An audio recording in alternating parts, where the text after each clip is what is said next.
Thanks for tuning in to another edition of the OFN Meeting Room on the Our Lads Football Radio Network. We're going to talk Miami Dolphins football in just a minute, but as always, we want you to take a look at this NFL draft guide from ourlads.com. Order an NFL draft guide from Our Lads today at ourlads.com. And you can also order the draft review guide, which will be coming out about a month after the draft. Let's talk Miami Dolphins football now and find out how the Dolphins have been doing in the offseason and what their plans are for the draft as we welcome in Alan Pupar, publisher for All Dolphins at the Maven SI NFL Network. Nice to speak with you again, Alan. Right back at you, Greg. All right, Alan. So first of all, tell me about the switch to SI. How's that going? Yeah, so far so good. Been pumping out a lot of stories, draft related. It was a good time to be starting this new venture. Is it you noticing anything different from your previous responsibilities? Oh, it's a lot more opinion than writing for the team website. That's for sure. That's right. Yeah. And do you like that? You prefer that? It's a different perspective. Yes, I do like that. Yeah. So you get a little bit more freedom, right? Yes. Say what's on your mind. Excellent. And that's what we want to hear. Okay. So look, there's no, everybody knows Cincinnati is going to go after Burrow. And the only way that they're going to move on that pick is if Miami gives them some incredible draft capital. I still don't see that happening. You tell me, but Miami Dolphins locked in without question on a quarterback. So tell me a little bit about what you think the Miami Dolphins are going to end up doing, whether it is make a serious run for Burrow or stand pat right where they're at and take a quarterback, and if so, who? Well, yeah, logic would tell you that there's no way that the Bengals are going to give up on the chance to land Joe Burrow, who just had an insane, stupid good season last year. I mean, he was phenomenal, making all types of throws. That said, I heard a clip of Carson Palmer suggesting that maybe the Bengals should consider taking Chase Young instead because he's such a great defensive prospect, which he is. Sure. And then he also threw out, remember, the Bengals have Andy Dalton under contract. That's where he completely lost me here because that logic makes no sense. Because the Bengals, if they're not ready to move on from Andy Dalton, they should be. Yeah. So having said that, it's really, really hard to envision any scenario where the Dolphins can tempt the Bengals to give up that pick. What that would look like in terms of a trade or an offer the Dolphins could make. I made the point in one of the first columns I wrote actually for the SI site that if the Dolphins want to throw their 3 first-round picks at the Bengals and the Bengals are willing to take that trade, I think that's a move the Dolphins would have to make. And then I go back to the 1983 draft. I know it's all the way back, but there was a lesson there that applies in that the San Diego Chargers that year had 3 first-round picks, including number 5, just like the Dolphins this year. Okay. And it was suggested in the ESPN documentary they did on that draft that the Chargers made an offer to the Baltimore Colts, who owned the number 1 pick and the rights of John Elway. Okay. And that the deal fell through and the Chargers refused to include the number 5 pick, that apparently the offer was 2022, a number 1 in 84, and a backup quarterback by the name of Vic Luther. Baltimore insisted on the number 5 pick because they wanted to take, of all people, Dan Marino. Wow. How and things could have changed. Yeah. And then the Chargers wound up holding on to their 3 picks, and those guys turned into Billy Ray Smith, Gary Anderson, and Gil Byrd, who all had nice NFL not careers. Bad. Yeah, except the Chargers then won the 9 following seasons without making the playoffs. Yeah. Wow. Not John Elway, and it's also not Dan Marino. So. Correct. Yeah. But here's the thing. If you think Joe Burrow is that kind of guy, and I know he's not the same kind of prospect as John Elway, but if you think he's that kind of guy, and based on what we saw last year, I mean, maybe he is. Yes. Then 3 first-round picks is not a crazy thought. Now, if the Bengals come back and say, well, you have to throw in more things, and at some point you have to put your foot down and say, Agreed. Okay, enough's enough. Having said that, I still see no way the Bengals part with that pick. Yeah. So Joe Burrow's off the table for the Dolphins. Now, having said that, you kind of suggested that it was locked in that the Dolphins would take a quarterback at number 5. I'm not so sure that's the case. Really? Yeah. And here's the thing, and it's really interesting because, my Lord, there have been a zillion stories coming out the last several days, and the Dolphins like Justin Herbert, the Dolphins don't like Justin Herbert, the Dolphins really like Tua, the Dolphins are scared of Tua, the Dolphins don't Oh really yeah. like Tua, they're throwing smoke screens. Hmm. I mean, and here's the thing, uh, Justin Herbert, uh, and I think anybody who watched him play at Oregon is not the most accurate quarterback you'll find. He's not close to being the most accurate quarterback in this draft. He's not in Burrow's league and he's not in Tua's league as far as that's Hmm. concerned. And then you hear his NFL player comp being Ryan Tannehill. Well, we had Ryan Tannehill in Miami from 2012 through 2018, and he was pretty much the unquestioned starter every single year. And the guy just never developed into anything more than a serviceable starter. Uh, Now, if anybody wants to go back and say, well, look what he did last year in Tennessee. Well, what he did last year in Tennessee is he managed the offense Yeah. while Derek Henry was going nuts. Yeah. Derrick Um, Henry with him, so that was huge. yeah. So that right off the bat, if you look at Herbert as maybe Ryan Tannehill 2.0, I'm not sure that's the direction the Dolphins would go. Now, then you look at Tua, and obviously there's the injury history, the injury Yep. factor, and for all of those who tell you, yeah, his hip is completely, recovered, he's back to normal, it's not going to be a factor in the future, that's fine. But what's a factor in the future is he's not going to get any bigger. He's got a slight stature for a guy who maneuvers around the pocket, who's going to get hit, and you have to worry about his durability. Yep. Now, Agreed. do you want to spend the number 5 pick on that guy? And here's the other thing about Tua. Um, I saw somewhere where somebody was suggesting that, injury aside, he's a better prospect than Joe Burrow, to which my only reaction could be, what? Yeah. Sorry, not buying No, it. I know. Yeah, and the thing that bothers me about Tua as a prospect is I don't see a lot of zip on his passes. What I saw was great accuracy, don't get me wrong, but what I saw was a guy operating with a great pocket more often than not. Yes. Receivers who often were open by 3 He's got yards, 3 first-round draft pick receivers. maybe 4. Maybe 4. Yeah. Because I saw somewhere they're projecting Jalen Waddell and Devontae Smith also as first round picks That's next year, true. along with Yep. Ruggs and Judy. I mean, holy Yep. smokes. Absolutely. Oh, or he'd throw swing passes and the guy would break a couple of tackles and go 50 yards with it. So, I mean, yes, he's got a lot of things you like. He's very accurate, gets rid of the ball quickly. But I'm not so sure he's a slam dunk to succeed in the NFL, injury issue aside. And then we couple that with the injury issue. He's the scary pick at number 5. So that's why I don't think it's a slam dunk the Dolphins will go quarterback at 5. So then what you're thinking is it might make perfect sense to use that pick to bolster your team in another way, and then use one of the other 2 first-round picks. Let's say if Jordan Love's still on the board, they could, and they maybe swing a deal. They could trade 2 of those picks to move up and get Love, or if they like Geeson. Is that the kind of scenario that we're talking about? When it comes to quarterbacks, that's exactly what I'm thinking about. Or here's the other thing: they get somebody else at 5, and then let's say Herbert or Tua slides down to 11, 12, that neighborhood. Then maybe you package your number 18 overall pick with something else, and then move back up to make that move. Or if those 2 guys go, you stand pat at 18, and logically Jordan Love should be there at 18, and then you have a guy with a lot of upside who's not a guaranteed slam dunk stud in the NFL, but he's got the tools to be that. And it's a lot more palatable risk at 18 than it would be with one of the 2 guys at 5. Okay, let's say they pass on a quarterback at 5. Are they looking at, well, let's say Akuta's still on the board? Would that be a possibility? Or would they also entertain maybe Wirfs if he's still there and considered the top left tackle prospect, or another potential player that I'm not thinking about? I would go in one of 3 directions if they do that.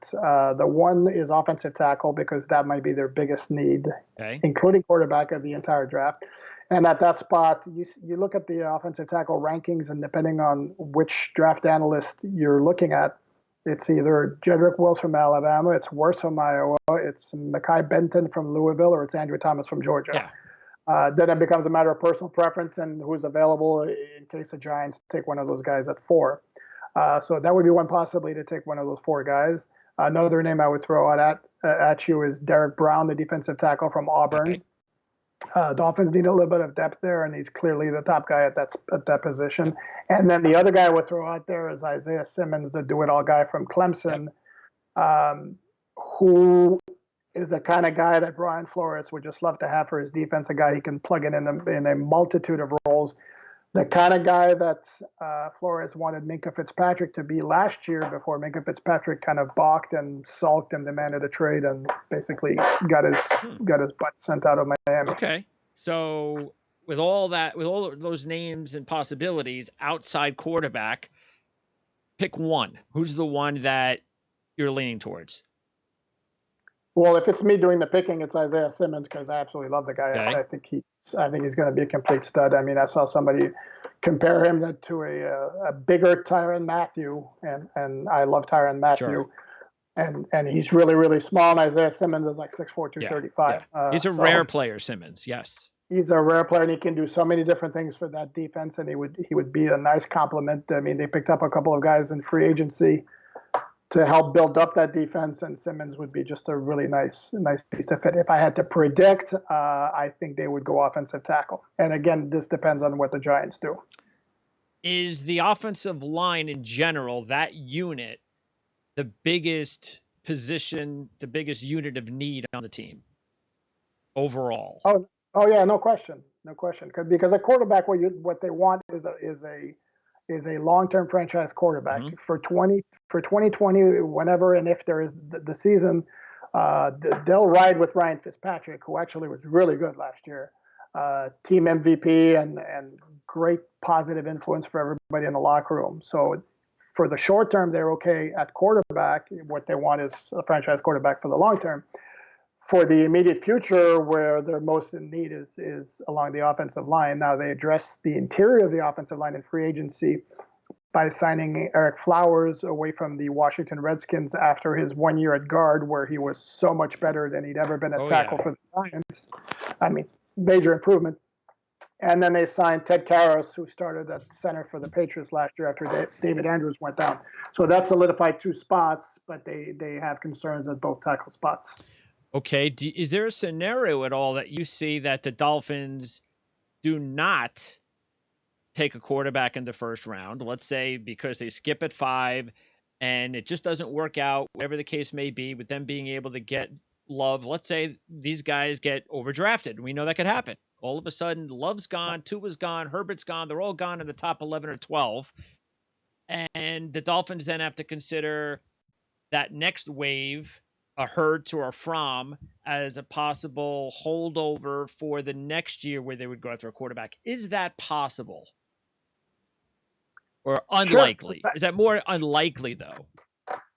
Well, I think their preference would be to go ahead and absolutely select a quarterback in the first round, but I don't think they would force it. Okay. And in a scenario where Jordan Love winds up going before 18 and the Dolphins can't make a trade to move up to get him, yeah, I could see them holding on to that. I don't think they would draft somebody just plug in until next year, for example. I think they might want to get somebody with the possibility to develop into something. And along those lines, I think Jake Fromm's about as good as he's ever going to be, which is a very good college quarterback who's very limited physically, who particularly when it comes to the arm strength, who may never develop into a starting caliber quarterback in the NFL. Along those lines, and so a guy who would be more appropriate for that particular role in mind would be a Jacob Eason from Washington, who's got some holes in his game, but who's just got an incredible arm. And he's one of those guys where he may never pan out in the NFL, but if you refine him with that arm of his, who knows what he becomes. The X factor in all of this, it's a guy I wrote about this on All Dolphins, is Josh Rosen. Okay. I mean, remember, it was only last year the Dolphins gave up a second and a fifth to get him from Arizona. Yeah. He's another guy who's got a lot of good physical traits, really smart guy. He's had like one offensive system after another he's had to learn, which hasn't helped. The one issue we had with him last year when the game started, it was the quick processing and decision making in the pocket, and he really got himself in trouble by hesitating, holding onto the ball too long.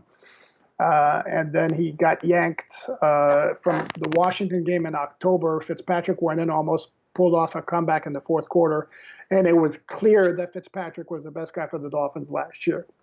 So in the meantime, we never got to see Rosen from that point on because regular season practices are close to the immediate during the season. Rosen basically, I think, played like 3 snaps from that point on the rest of the season. So we never saw what kind of development he showed. Now, head coach Brian Flores and GM Chris Greer said all the right things about Rosen. Every time they were asking that he's making good progress, he's continuing to develop and all that. Okay. So very fair point. Sure.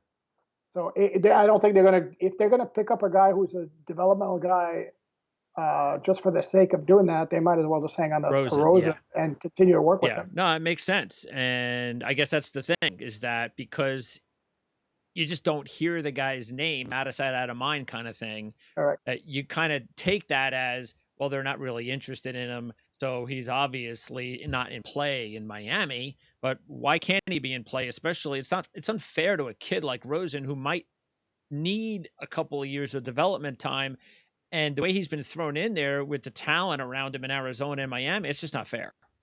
No, correct. And here's the great fact about Josh Rosen: he's actually 2 months younger than Joe Burrow. There you go. So, yeah.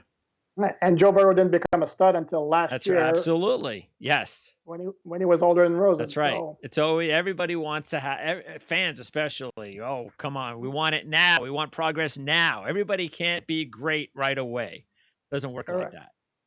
Correct. Okay. So running back, is this a major need for them? Is this a very early pick for them? I would say yes on both accounts. They set a franchise record for fewest rushing yards in the season as a team last year. Their leading rusher was Ryan Fitzpatrick. I mean, and yes, the play of the offensive line was subpar, and that was a problem. But they ran through a lot of different running backs. Kenyon Drake was probably their most talented of the bunch, and for some reason, the Dolphins didn't have him in their future plans beyond last year, which was the last year of his contract. So they shipped him off to Arizona, and they ended the season with basically a collection of, at the risk of sounding rude, of no-name guys. Mm-hmm. Now they signed Jordan Howard in the offseason as a free agent, but I see him maybe as more of a complimentary guy than your feature back, or perhaps he's the early down back and they want a third down back with some explosiveness in his game. So I could definitely see the Dolphins going after running back fairly early. I could see them going for DeAndre Swift from Georgia with that 26th pick in the first round. Okay. If not, I think the latest they would go for a running back would be with their first of 2 second-round picks, which is 39th overall. By that point, you hope. You still have the option of either Swift, J.K. Dobbins from Ohio State, or Jonathan Taylor from Wisconsin.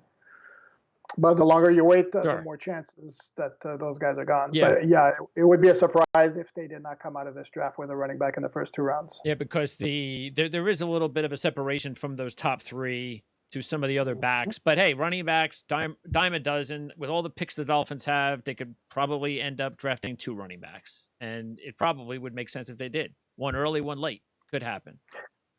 Sure, but we say they're a dime a dozen. Well, that's the thing is what they have right now. They have a lot of a dime a dozen. Well, they have a lot of dimes right now. A lot of dimes, yeah. So I think they'd like to have a stud. I mean, there's something to be said for a game breaker there. Absolutely. Okay, and do you think now? And your opinion, is it for Swift? Do you think that's shared by the coaching staff, or have you noticed anything specific of what type of running back that they prefer?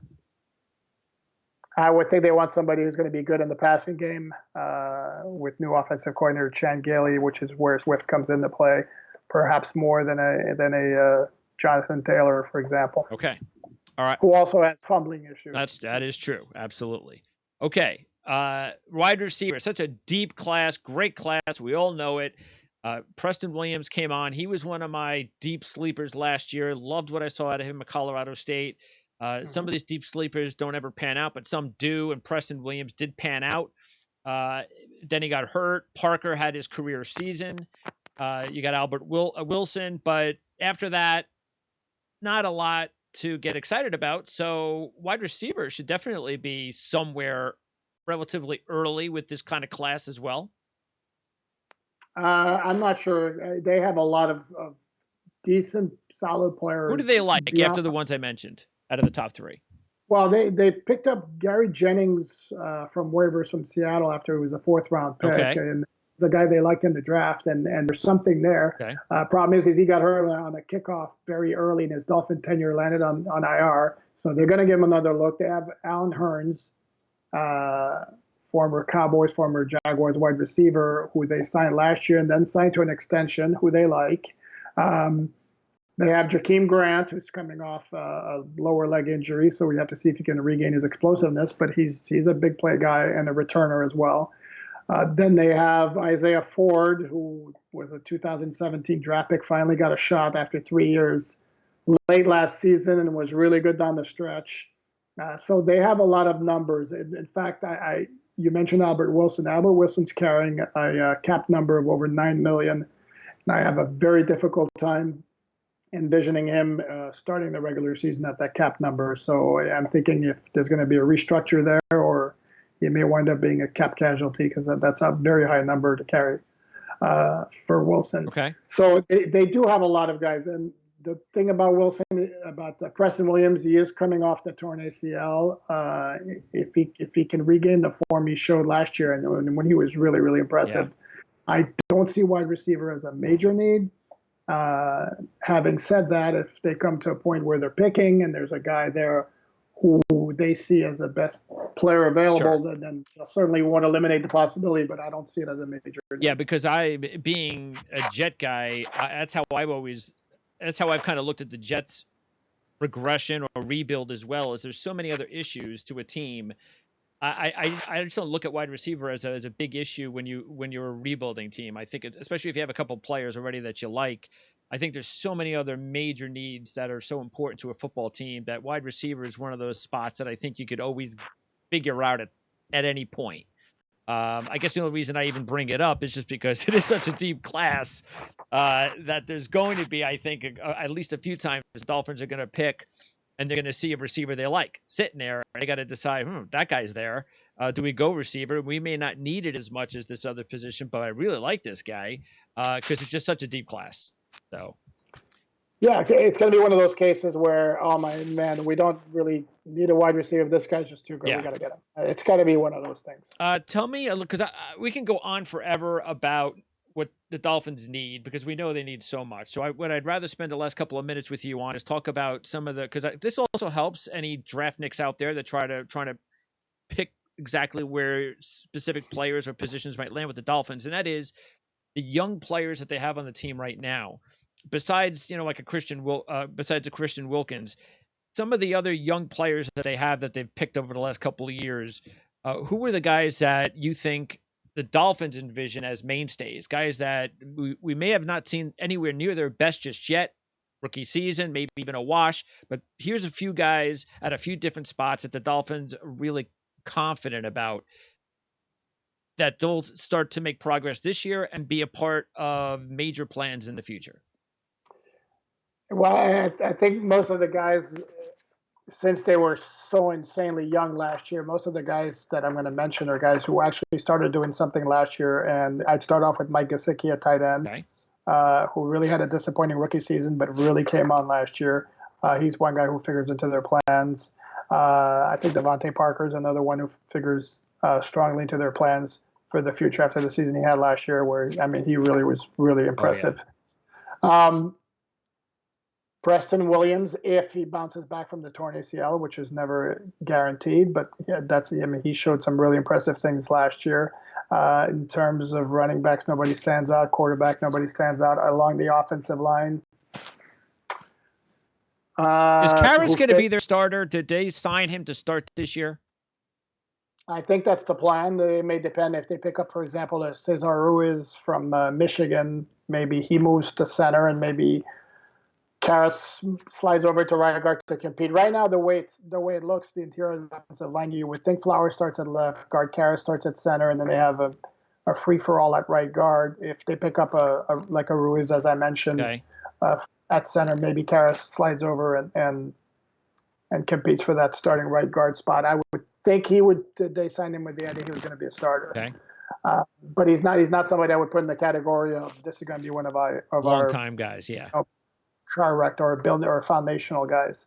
On defense, you mentioned Christian Wilkins. Devon Gottschall is a guy that they built around a little bit, except now he's heading into the final year of his rookie contract. So we're going to find out exactly what they think of him in terms of whether they extend him or try to sign him to a long-term contract before he hits free agency. Okay. In terms of along the defensive line, that's it. A linebacker, you have Jerome Baker, who had a good season, made progress throughout last year, was phenomenal in the summer. I mean, everybody thought he was going to have like this monster year, which didn't happen, but there were certainly extenuating circumstances to that. Raekwon McMillan maybe fits into that category because he had like a breakout season last year. In terms of that, no, we moved to the secondary. Again, really young players. Yeah, nobody that's really sticking out in the secondary, huh? Well, Eric Rowe, but he's not really that young. Yeah. But they signed him as a free agent from New England last year. Really struggled at cornerback at the start of the season. They moved him over to safety, and all of a sudden he started playing really, really good ball. And now, so he's a fixture at safety. Okay. How about Needham? He still has to show some things. He wound up starting 11 games as a rookie free agent. Did some good things, but he's not a finished product. Okay. There's still some work to be done with him. They have Xavier Howard to start opposite Byron Jones, but problem with Xavier Howard is he's had 2 knee procedures on his left knee since he entered the NFL, so that at some point is going to become a concern. And how about those 2 linebackers, Van Ginkel and Beagle? Too early to tell, but Van Ginkel showed some things late in the season. I mean, he spent most of the season on IR. They designated him to return. He returned, and he had 1 game late in the year. I think it was against Cincinnati in Week 16 where he really flashed, and you kind of saw what the Dolphins saw in him when they drafted him. Beagle on the other side, just a high-effort guy